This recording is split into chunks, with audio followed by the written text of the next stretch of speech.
today on Ghost Toast Kitchen, we're making Wookie cookies for May the 4th.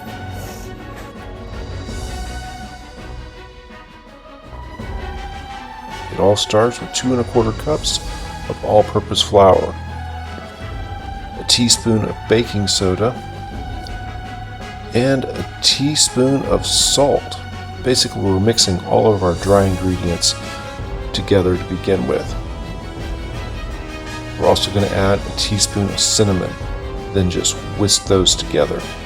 You want your dry ingredients well mixed so that you can add them to your wet ingredients later.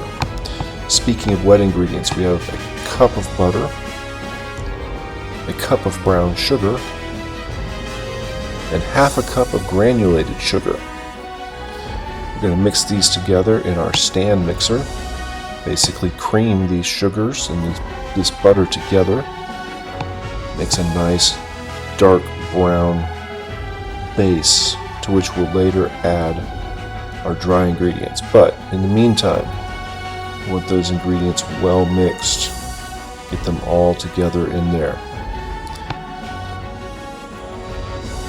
Okay, once that butter is creamed, it's going to look like it does on the screen, and we're going to add 2 large eggs.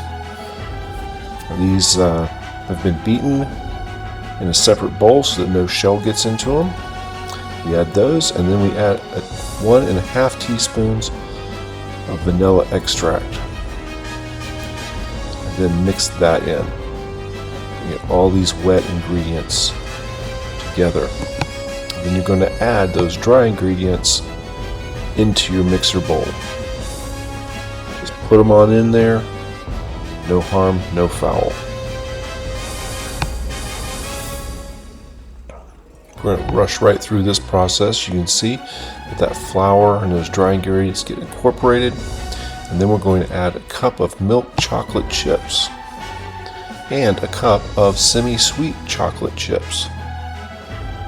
Mix those and then spoon them out onto your seal pad.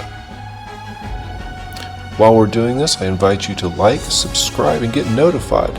Also, don't forget to leave comments. You know, we love to hear your comments. It gives us an idea of what we should do next and what you as the audience wants to see. Now, we've got a dozen cookies laid out on our seal pad. Look at those, all nice and even. They look great. They're going to go into a preheated oven. It's 375. We're going to bake them for 10 minutes. And we're going to take them off, let them cool briefly in the pan, and then put them on a wire whisk. Of course, I love cookies. Who doesn't? You might try yours dipped in milk. But these will give you about 3 dozen cookies or so. Don't they look great? Thanks for joining us on another episode of Ghost Toast Kitchen.